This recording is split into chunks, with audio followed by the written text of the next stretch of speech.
Meus queridos irmãos, a paz do Senhor, sejam todos bem-vindos a mais uma edição do nosso EBD em Síntese Podcast. Hoje nós estaremos estudando a lição de número 9 da classe dos adultos, esse programa que é uma realização da Igreja Evangélica Assembleia de Deus no Rio Grande do Norte, sob a coordenação do DENEC. Hoje eu estou aqui, presbítero Francisco Araújo, da Igreja Evangélica Assembleia de Deus em Parnamirim, e comigo está o pastor Kleber Maia, segundo vice-presidente do nosso campo eclesiástico aqui em Parnamirim. Hoje, portanto, na lição de número 9, nós estaremos trazendo alguns comentários, alguns subsídios teológicos para os nossos amados irmãos, professores, dirigentes de congregação, superintendentes e alunos da nossa maravilhosa Escola Bíblica Dominical. Pastor Kleber Maia, suas considerações iniciais conosco aqui mais uma vez na gravação desse podcast. A paz do Senhor, presbítero Francimar, e a todos os nossos queridos ouvintes, acompanhantes deste podcast. Uma alegria chegar aqui, mais uma realização do Departamento de Ensino da nossa igreja, e sempre muito bom poder trazer alguns subsídios para os professores num trimestre que eu diria que tem se revelado mais desafiador do que alguém pensou a princípio, não é? Porque talvez alguém olhou a alma, corpo, espírito e tal, mas nós vemos que as lições trazem uma profundidade e ao mesmo tempo trazem um desafio para o professor, mas graças a Deus que nós estamos caminhando bem e vamos deixar aqui algumas informações que esperamos ajude o professor na aula que nós temos aqui, a aula de número 9 desse nosso último trimestre de 2025. Muito bem, pastor Kleber Maia. Portanto, meus irmãos, a lição de número 9, 30 de novembro de 2025, tem como tema a vontade, o que move o ser humano. O textuário nos diz o seguinte: digo, porém, andai em espírito e não cumprireis a concupiscência da carne. Gálatas, capítulo 5, versículo 16. A verdade prática nos afirma que, guiada por Deus, a vontade é uma bênção extraordinária, vital para a existência humana. Esse trimestre, como o pastor Kleber Maia já falou, estudando sobre a antropologia bíblica, corpo, alma e espírito, a restauração integral do ser humano para chegar à estatura completa de Cristo. Esse trimestre que é comentado pelo pastor e professor Silas Queiroz, e nós estamos na lição 9 agora, portanto, a lição que vai fechar o estudo sobre a alma. Já estudamos sobre o corpo, estudamos sobre a alma a partir da lição de número 5, e agora na lição de número 9, nós estaremos fechando este estudo sobre a alma humana, né? O ser humano, esse ser especial criado por Deus, na sua tricotomia, espírito, alma e corpo. Então a gente chega hoje ao final do estudo da alma, estudando sobre uma das suas faculdades, né? Então a faculdade da vontade. A nossa introdução nos diz o seguinte: nas lições anteriores estudamos sobre as duas das principais faculdades da alma. Então, estudamos sobre o intelecto e a razão, estudamos também sobre a sensibilidade, os sentimentos, os pensamentos. Então, nas lições anteriores sobre a alma, nós já falamos sobre essas faculdades da alma, a razão, o intelecto, os pensamentos, as emoções, e podemos perceber que todos estão interligados, né, e formam o ser humano na sua completa manifestação. Então, vimos que pensar, sentir, desejar e agir costumam compor o mesmo fenômeno na experiência humana. Hoje, portanto, à luz da palavra de Deus, nós vamos estudar, meus irmãos, sobre a vontade humana. Que faculdade é essa? Que está na nossa alma, faz parte da nossa alma, como que ela se manifesta, como que ela se relaciona com Deus, como que ela se relaciona no mundo, como nós usamos a vontade para agradar a Deus. Temos o livre-arbítrio, podemos escolher de fato o que queremos, né? Somos verdadeiramente livres para fazermos o que desejarmos fazer, ou nós somos, de certa forma, dominados pela nossa natureza pecaminosa, as nossas escolhas, apesar de serem escolhas aqui na terra e temos vontade, será que essas vontades são verdadeiramente livres ou elas são dirigidas e motivadas pela nossa vida, né, pelo homem já corrompido, afastado de Deus, e como que esse homem vem a ser resgatado pelo Senhor e como que é a vontade, né? A vontade, como que era a vontade de Adão, pastor Kleber Maia, como que é a vontade do homem depois da queda, como que é a vontade do homem uma vez que a graça o alcança. Então, o tópico primeiro, nós vamos então introduzir esse tema sobre a vontade, motivação e ação. Pastor Kleber. É um excelente assunto quando estudamos sobre a alma e vamos falar sobre a volição, né? A capacidade de escolha desta alma, de desejar e de fazer escolhas, porque na realidade nós estamos falando da faculdade que mais traz consequências para o homem, a faculdade que o impulsiona a agir. Aqui nós temos uma definição do nosso comentarista que a volição ou vontade é a capacidade humana de desejar, querer, almejar, escolher e agir. Mas eu diria que a gente pode trazer uma versão um pouquinho diferente, é de escolher agir ou não agir, porque na realidade agir ou não agir já é uma escolha, não é? Às vezes escolhemos não agir. Isso já é uma ação, é uma escolha, porém, nós temos que entender que quando Deus nos deu essa capacidade de escolha, então ela vai influenciar os nossos pensamentos e as nossas ações. Nós temos a escolha a partir do que nós pensamos, desejamos. Quando Deus criou o homem, o colocou no jardim, e o texto lá de Gênesis deixa claro quando Deus disse: de todas as árvores do jardim livremente comerás. Então o homem foi criado como um ser livre, um agente livre, podendo fazer escolhas. E naquele momento da criação, a escolha realmente era livre. Adão era dotado daquilo que nós chamamos de livre-arbítrio, né? Ou seja, a capacidade de fazer escolhas livremente conforme o que ele desejasse, o que estivesse ao seu alcance.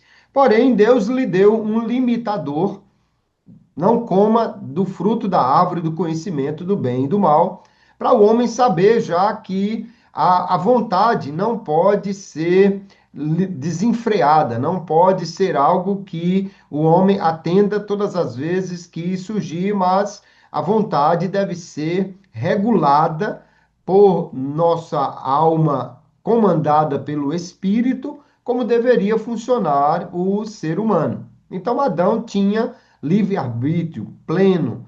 Porém, quando o homem caiu, isso afetou seriamente a sua alma, afetou seriamente todo o seu ser. No livro do trimestre, no livro de apoio, o pastor Silas, ele vai citar aqui a declaração de fé da Assembleia de Deus, dizendo que sem a graça de Deus, o homem não pode fazer escolhas, e diz até que os seres humanos, influenciados pela graça que habilita a livre escolha, são livres para escolher. Então, nós entendemos, pela palavra de Deus, que nos deixa claro que a partir da queda, a vontade humana foi afetada. Quando a gente lê textos como, por exemplo, Romanos capítulo 6 e o capítulo 7, fica claro que o homem ele está escravizado ao pecado. E no capítulo 7, o apóstolo Paulo deixa muito claro: o bem que eu quero fazer, eu não faço. A vontade até existe, mas ele não tem a capacidade realmente de dar prosseguimento a aquilo. Ou seja, ele está com uma limitação nas suas escolhas, porque entendemos então que a partir da queda o homem perde o livre-arbítrio. Na teologia arminiana, o Armínio diz claramente: o livre-arbítrio não está apenas ferido, ele está morto. Em que sentido? O homem não tem mais a liberdade de fazer aquilo que agrada a Deus plenamente. Ele sempre estará influenciado pelo pecado que domina. O termo de Paulo em Romanos 6 é escravizado ao pecado. Quem é escravo, obviamente, não é livre. Então, após a queda, o homem perde essa capacidade de livre escolha, porque ele ainda é um agente livre, ele pode fazer escolhas, mas a sua vontade não é mais livre, porque ela está escravizada ao pecado. Então ele faz escolhas de acordo com a sua vontade. Porém, a sua vontade é sempre inclinada pela carne ao pecado. Então ele escolhe tudo que a sua vontade lhe apresenta. Mas a sua vontade não lhe apresentará a opção de agradar a Deus, porque o homem na carne, e Paulo é muito claro em dizer, quem está na carne não pode agradar a Deus. Não é que ele em algumas vezes faça ou não, ele não pode simplesmente porque ele está escravizado ao pecado. Então nós vemos aí que o homem pecador, ele perde essa capacidade de escolher viver sem pecar. Mas quando ele é restaurado pela graça, aí sim, nós entendemos que a graça de Deus, ela age exatamente na vontade humana, mais do que em qualquer outra parte, e liberta esta vontade. Então, dentro da teologia arminiana, nós não falamos de livre-arbítrio, porque só Adão tinha essa faculdade. Nós falamos de arbítrio liberto. Pela graça de Deus, ele é liberto. O pastor Silas Queiroz até diz que há o livre-arbítrio, mas adiante ele vai citar a declaração de fé, que a graça é que habilita a vontade.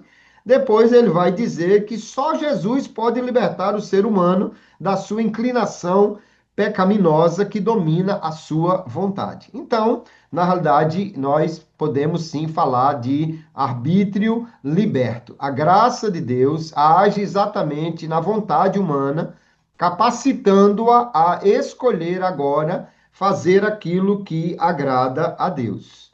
E nós temos nesse tópico a relação entre os pensamentos e a nossa ação, porque o homem, como um ser integral, a sua alma, nós estudamos aqui a vontade, mas não podemos desassociar vontade de pensamento e de sentimento, né? É uma alma só e, na realidade, é um ser humano só que está integrado. Então, quando o inimigo aparece, o primeiro casal, ele vai trabalhar nessa questão do desejo, mas ali ele está afetando os pensamentos do primeiro casal, que a partir daí raciocinam que há vantagens em fazer o que ele oferece e, portanto, tomam escolhas baseadas na sua racionalidade, no seu pensamento, mas movida agora por sua vontade.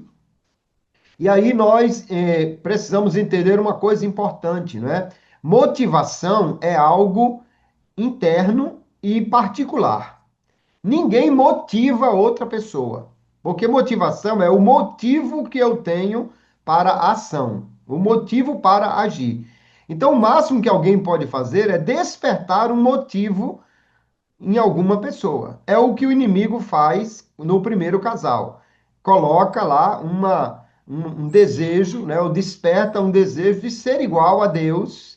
E agora, então, essa motivação, ou seja, o desejo interno, movido, né, pela razão deles, vai escolher fazer aquilo que a serpente sugere, em vez de escolher agradar a Deus. Isso mostra que o homem ali podia viver agradando a Deus, mas também podia desobedecer a Deus.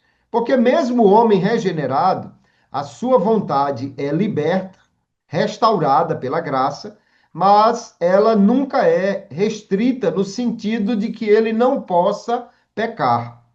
Isso só vai acontecer na glorificação, quando nós alcançarmos o estágio completo de transformação Agora, no presente momento, nós temos um arbítrio liberto, o que nos leva a poder decidir, escolher agradar a Deus, mas também nos leva à capacidade de escolher não agradar a Deus. Por isso que nós temos em textos escritos para crentes, como todas as epístolas paulinas, muitas exortações a que se ande no Espírito, a que se escolha o Espírito e não a carne, a que não faça a vontade da carne, mas sim do Espírito, porque agora, restaurada a nossa vontade pela graça, nós podemos escolher agradar a Deus ou não agradar a Deus. O homem não regenerado, ele não tem essa capacidade.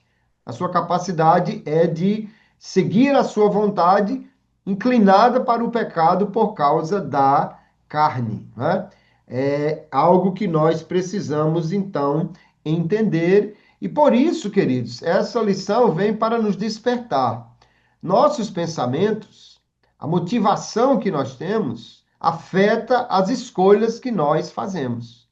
E só há uma maneira de nós realmente termos escolhas certas. É nós andarmos no Espírito ou a cada dia semearmos no Espírito, né? À medida que nós alimentamos a nossa alma com a palavra de Deus, com a comunhão com Deus em oração, com o louvor a Deus, então também isso afeta os nossos desejos. Nós passamos a desejar fazer aquilo que agrada a Deus e não desejar aquilo que é a vontade da carne, né? Então, a vontade é algo que Deus deu ao homem, ela foi corrompida na queda, porém, ela é restaurada pela graça, e o homem, então, com o arbítrio liberto, pode agora escolher livremente ou pecar ou não pecar. Se ele decide não pecar, é porque a graça o habilitou para isso e ele tem a ajuda e assistência permanente do Espírito Santo.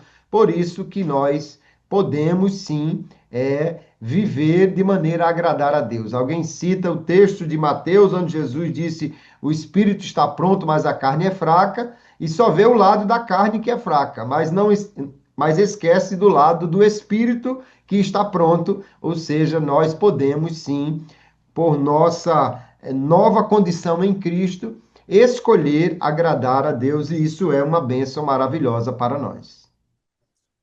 Muito bem, pastor Kleber. Muito bem. Tópico primeiro, portanto, fecha com a sinopse. A vontade é a capacidade humana de desejar e agir ou não agir também, né, pastor Kleber?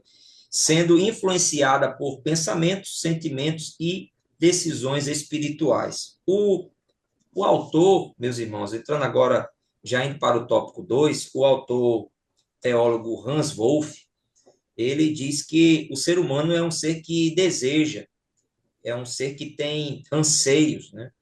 E a própria palavra alma, no Antigo Testamento, que é nefesh, ela é usada em muitos contextos da própria boca, da garganta, né? Isso está, inclusive, no livro de apoio do trimestre, do comentarista da lição, e nós podemos ver que os anseios, né? A alma anseia, né? Sente desejos, sente paixões, tem vontades.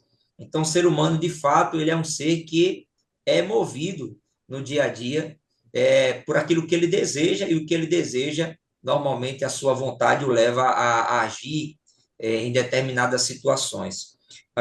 Os desígnios, portanto, do homem, a gente tem estudado aqui, vão depender do estado do seu coração, né? Adão, antes de pecar, tinha um estado, o estado de alma, o estado de coração. Depois que ele caiu, toda a humanidade passa a ter um outro estado, o estado de pecado, e isso vai influenciar na sua vontade, no seu desejo, naquilo que ele anseia. E o ser humano, agora, debaixo da graça de Deus, uma vez que é regenerado pelo Espírito Santo, ele passa, portanto, a ter um outro tipo de desígnio, né? O Espírito Santo agora lhe auxilia, né? Lhe assessora, lhe dá força, lhe dá graça para que essa vontade a vontade do ser humano, ela seja submetida à vontade de Deus, né? Então, o Salmo de número 42, o salmista diz: assim como o cervo brama pelas correntes das águas, assim suspira a minha alma por ti, ó Deus. A minha alma tem sede de Deus, do Deus vivo. Quando entrarei e me apresentarei ante a face de Deus? Então, aqui é o desejo da alma, né? A vontade da alma nesse momento, ela está em buscar a presença de Deus, né? A vontade de buscar a presença de Deus, de estar na presença de Deus, de ser saciado pela presença do Senhor. No Salmo 40, o salmista ele diz o seguinte: 40, versículo 8: deleito-me em fazer a tua vontade, ó Deus meu. Sim, a tua lei está dentro do meu coração. Então, percebemos que a vontade, ela ela é guiada pela ação de Deus no coração do homem. Se o ser humano ele se entregar às suas vontades, aos seus desejos, e se não tiver o auxílio do Espírito Santo, ele de fato não consegue viver uma vida que agrade a Deus e nem vencer o pecado.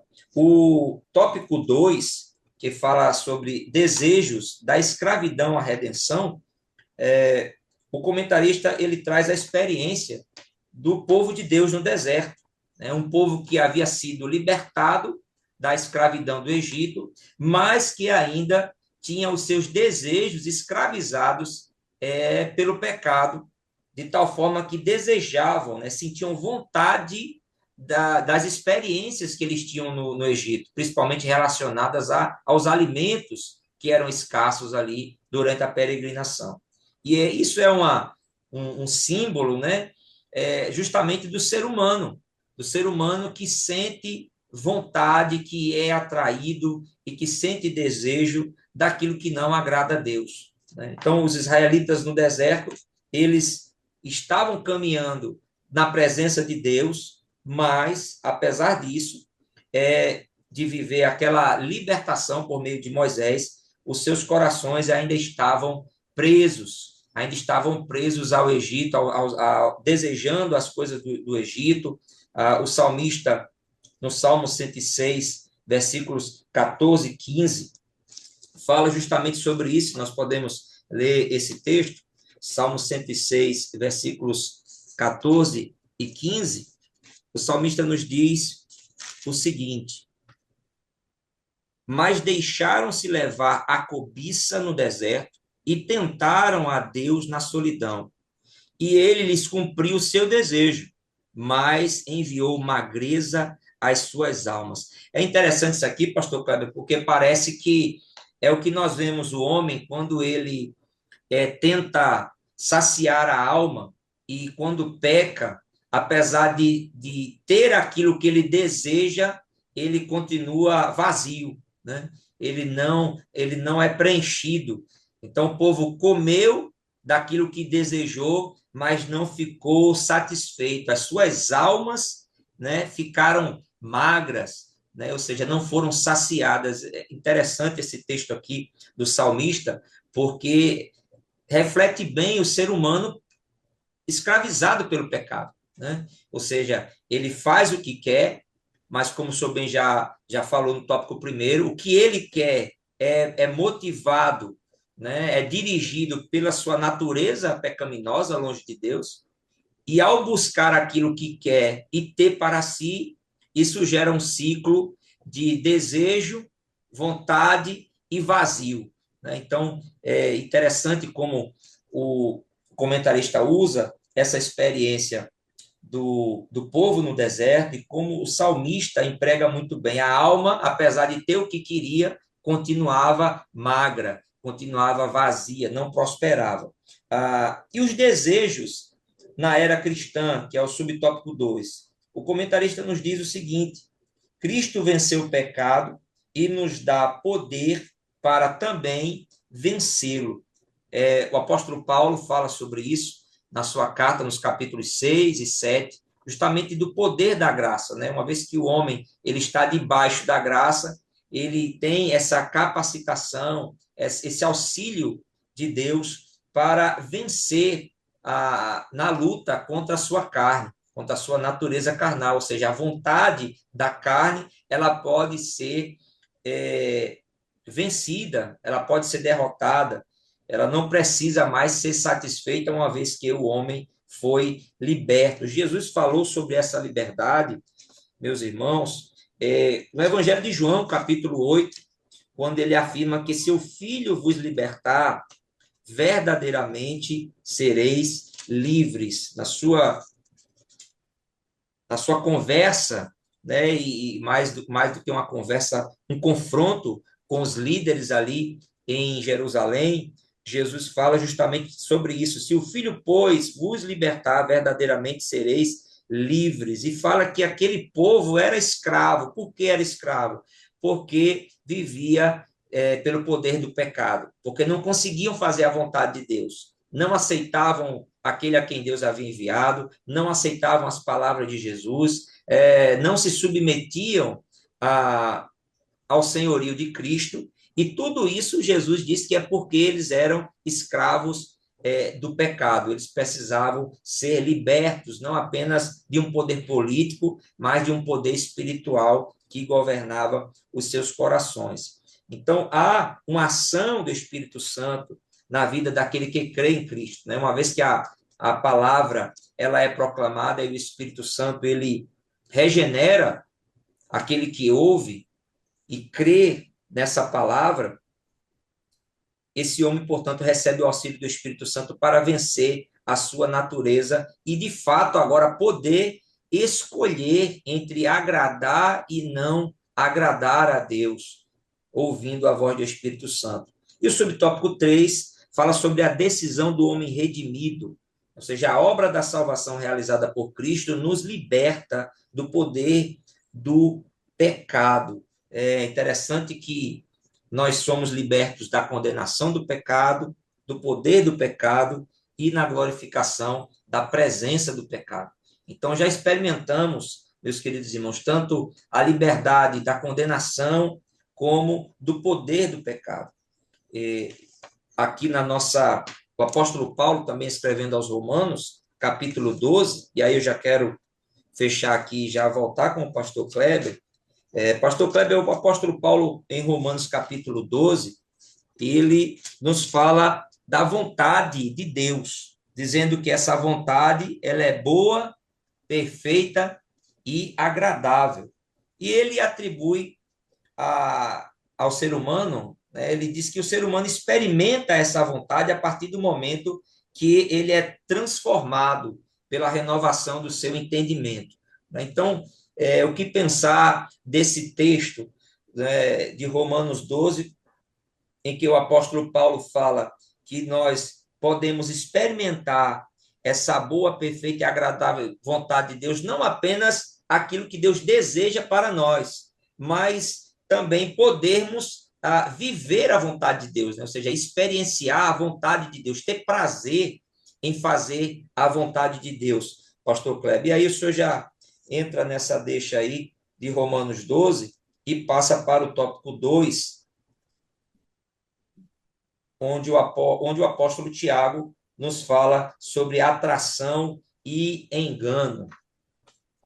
Muito bem, é uma riqueza a palavra de Deus e às vezes nós passamos reto em alguns textos, né, sem prestar atenção à profundidade que ele nos fala. O apóstolo Paulo, depois de 11 capítulos em Romanos, falando sobre a justificação pela fé, que o homem natural não pode agradar a Deus, mas ele precisa ser restaurado. E agora, uma vez restaurado, não há mais condenação para quem está em Cristo Jesus. Ele chega ao capítulo 12 para fazer aplicações práticas daquilo que ele ensinou, que é um padrão que ele segue na maioria das suas cartas, e ele diz que nós devemos renovar o nosso entendimento. Como é entendimento, vamos entender ali não somente a faculdade do pensamento, né, mas toda a nossa alma deve ser renovada, porque quando renovamos o nosso entendimento ou a nossa mente, nós renovamos a nossa alma, e aí, nessa renovação, é que ele diz que nós podemos experimentar qual seja a boa, perfeita e agradável vontade de Deus. Deus tem um padrão para os seus filhos e nós precisamos alimentar a nossa alma com este padrão revelado nas Escrituras. Ao mesmo tempo que nós também exercemos outras disciplinas espirituais, como a oração, que é um meio de rendição. Jesus falou que quem quer segui-lo precisa abrir mão da sua vontade para tomar a sua cruz, que é a cruz, na realidade, da autonegação. A vontade quer uma coisa, a minha inclinação quer uma coisa, porém, eu vou abrir mão disso nessa disciplina de rendição, que é feito exatamente por nós orarmos, lermos a palavra, nos submetermos a Deus, porque a vontade, sem a direção do Espírito, ela irá tendenciosamente seguir aquilo que a carne lhe apresenta. Mas quando ela é moldada pela palavra de Deus, ela pode obedecer a Deus, e essa é a vontade dele para nós. Porém, Paulo diz: precisamos renovar o nosso entendimento pela palavra de Deus. Tiago, no capítulo 1, ele nos fala sobre algumas questões muito importantes. Primeiro, o contexto como um todo, ele vai dizer: alguém que foi tentado, nunca diga, foi Deus que me tentou a pecar. Ele diz por quê? Porque Deus não é tentado pelo mal, porque a tentação geralmente envolve o desejo para ter algo que eu não tenho. Por que é que o homem foi tentado e caiu? Porque o inimigo lhe ofereceu uma coisa que ele não tinha. Ele não era igual a Deus, ele não tinha o poder de Deus, a onisciência de Deus, e aparentemente o inimigo estava sugerindo que ao comer do fruto ele teria a onisciência de Deus. Imagine quantas vezes nas conversas com Deus Adão ficou assim, pasmo, né? Imagine você conversar com Deus, você fazia qualquer pergunta e Deus respondia de uma maneira extraordinária. E talvez no fundo do coração, Adão um dia pensou: puxa, eu queria ter esse conhecimento como Deus, eu queria ser alguém que sabe tudo como ele. É porque o texto de Gênesis é tão rápido que a gente às vezes não para pensar nessas implicações, né? Na interação de Deus com o homem. E aí chega a serpente e diz: ó, é o seguinte, come do fruto e você vai ter essa onisciência divina, conhecer tudo. Então, ele é tentado por algo que ele não tem. Porque Deus não é tentado pelo mal? Porque você nunca vai oferecer algo a Deus que ele não tenha. Além de ser um ser puro, perfeito, ele não pode ser tentado pelo mal porque ele já tem tudo. Você vai oferecer o que a Deus para ele mudar de opinião? Então, Deus não é tentado pelo mal, só que Tiago acrescenta: ele também não tenta ninguém para o mal. Há uma corrente teológica, né, que nós chamamos popularmente de calvinismo, alguém chama de reformado, que diz que Deus é quem decide todas as coisas. Há uma ideia do monergismo, só uma vontade é exercida no mundo. Porém, essa ideia precisa concordar então que Deus é o autor do pecado, apesar de implicitamente negar, mas se há somente uma vontade que opera no mundo, obrigatoriamente teria que se dizer que o pecado é da vontade de Deus. Aliás, muitos teóricos, como o próprio João Calvino, fala de pessoas que vão pecar porque Deus decidiu que eles fariam isso. Porém, isso vai de encontro ao texto de Tiago, né? Frontalmente, Tiago diz: Deus não tenta ninguém para o mal. Como somos tentados para o mal? Para o mal? Ele diz: somos atraídos por nossa cobiça, por nosso desejo. A gente quer ter uma coisa que não tem, e a carne diz que isso é bom, o mundo diz que isso é bom, O diabo diz que isso é bom e a gente, então, às vezes vai em busca de satisfazer essa nossa cobiça. Mas ele diz que nós somos atraídos. Isso é uma metáfora que sugere, por exemplo, uma isca para pegar um peixe.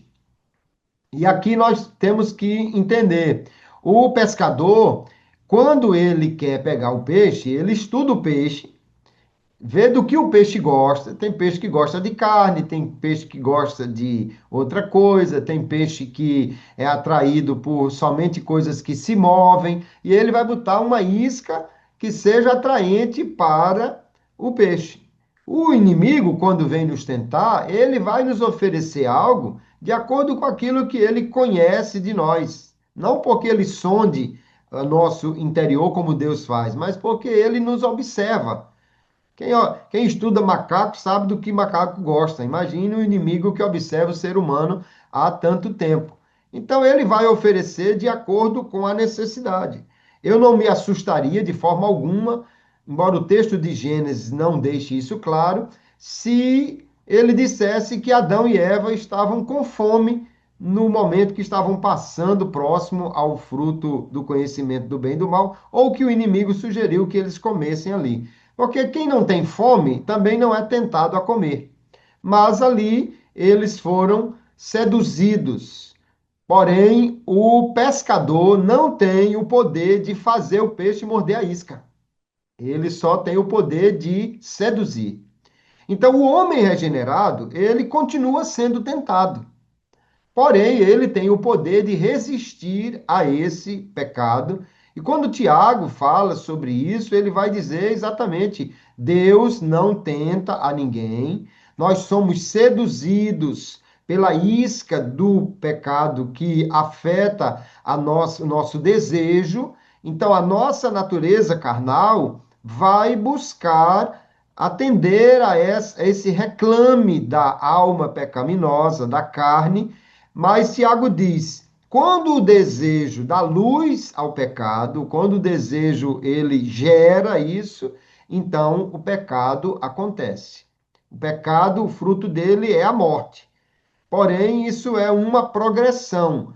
Há uma oferta, uma sedução, eu posso resistir a ela, porém, quanto mais eu alimentá-la, porque aí entra o pensamento, às vezes alguém, mesmo sendo crente, mas fica alimentando situações pecaminosas. Ah, se eu pudesse fazer isso. Ah, se eu tivesse como fazer isso. E aí, quanto mais alimentamos isso, mais isso se torna forte. No dia que a oportunidade surgir, alguém vai cair, ou seja, a isca passou e você já estava desejando ela, então morde e vai cair. Tiago diz que é o nosso desejo, nossa concupiscência, nossa cobiça, não é, que vai nos atrair. O texto da NVT diz assim, ó: quando vocês forem tentados, não digam, esta tentação vem de Deus, pois Deus nunca é tentado a fazer o mal e ele mesmo nunca tenta ninguém. A tentação vem de nossos próprios desejos que nos seduzem e nos arrastam. Esses desejos dão à luz o pecado e quando o pecado se desenvolve, gera a morte. Então, qual é o segredo aí? É não alimentar o desejo, não alimentar a cobiça, mas abortar o processo, como o comentarista sugere, exatamente não concordando com o desejo que a carne quer nos submeter, mas rebatendo isso com a palavra de Deus, que sugere, que ordena exatamente o contrário. Aqui caberia uma frase que foi citada em outra lição: você não pode impedir de um pássaro voar sobre a sua cabeça, mas impedir que faça ninho nela. E infelizmente tem gente que já está juntando os gravetos para o desejo se concretizar, então fica fácil de se construir um ninho e dar origem ao pecado. Porém, nós somos orientados pela palavra a vigiar, a orar, a conhecer a vontade de Deus, a resgatar a nossa alma pela obediência à verdade, Pedro diz. Então, fazendo isso, ou seja, as disciplinas espirituais são elementos fundamentais para controle dos nossos desejos. Alguém que passa o dia vendo redes sociais, onde há muita sedução, é, envolvida ali. Às vezes, um comercial de arame farpado tem uma mulher com uma roupa pequena. E o que é que tem a ver uma coisa com a outra? É porque aquilo seduz homem. Quem compra arame farpado é homem. Bota uma mulher com biquíni, ele vai prestar atenção e vai ver o comercial. Mas veja como a sedução, né, a cobiça está presente naquilo que nós vemos. Se alimentamos a nossa alma com isso, o desejo vai ganhar força e vai gerar o pecado. Mas se alimentarmos a nossa alma com Bíblia, com louvores, com mensagens da palavra de Deus, com adoração a Deus, então a vontade de Deus nos parecerá muito mais viva, muito mais trazendo benefícios, muito mais benéfica para nós, e aí então o pecado perde a força. É isso que Paulo diz que devemos renovar a nossa mente. Então, que o professor leve o aluno a refletir: eu estou alimentando desejos de agradar ou de desagradar a Deus? Eu estou usando a minha vontade para fazer aquilo que Deus quer? Ah, mas eu não tenho vontade de orar. Ah, a carne não tem vontade disso, mas você submete a sua carne à vontade de Deus. Foi isso que Jesus disse para renunciar a si mesmo, negar a si mesmo. Negar a si mesmo é negar aquilo que a sua carne, a sua vontade quer para fazer a vontade de Deus, e que o professor desafie os seus alunos e leve-os a fazer essa autorreflexão. Eu estou alimentando desejos de agradar ou de desagradar a Deus, porque agradando a Deus nós certamente teremos uma alma submissa e uma vontade que se alinha com a vontade de Deus, que é o melhor para nós. Glória a Deus, pastor Kleber, meus amados irmãos, há muito a se dizer, há muito a se falar sobre esse tema, é um tema muito amplo, muito rico, acaba se desdobrando e podendo entrar em outras áreas da teologia, da Bíblia Sagrada, em outros temas relacionados à fé cristã, à nossa vida diária. Mas então o professor tem aí subsídios, tem comentários, tem a própria lição, o livro de apoio, e tenho certeza de que se houver busca na presença de Deus, dedicação ao tema, ao assunto, a aula ela será muito especial e muito edificante. Enquanto nós chegamos aqui ao final de mais uma gravação do nosso podcast EBD em Síntese, nós estaremos fazendo uma oração e encerrando essa aula, esse comentário de apoio à lição bíblica de adultos, a lição de número 9 do quarto trimestre de 2025. Senhor, nosso Deus, nosso Pai, nós queremos te agradecer por estarmos nesse momento e que essa gravação, ó Pai, venha alcançar muitos corações, que professores, pastores, alunos possam ser abençoados e possam se sentir dirigidos, motivados, ó Deus, em suas vontades, para te agradarem, para fazerem a tua obra, para te servirem com alegria, para pregarem e ministrarem a tua palavra com conhecimento, com graça, com poder, com autoridade. Que este canal continue a abençoar muitas vidas e a edificar a tua igreja na terra. É o que nós oramos e te agradecemos no nome de Jesus. Amém. Pastor Kleber, muito obrigado. A paz do Senhor e até a próxima gravação, se Deus assim permitir. Meus amados irmãos, a paz do Senhor para todos vocês. Amém. A paz do Senhor e que Deus abençoe cada professor, cada aluno. Uma alegria estar aqui. Até o nosso próximo encontro, se Deus nos permitir. Amém.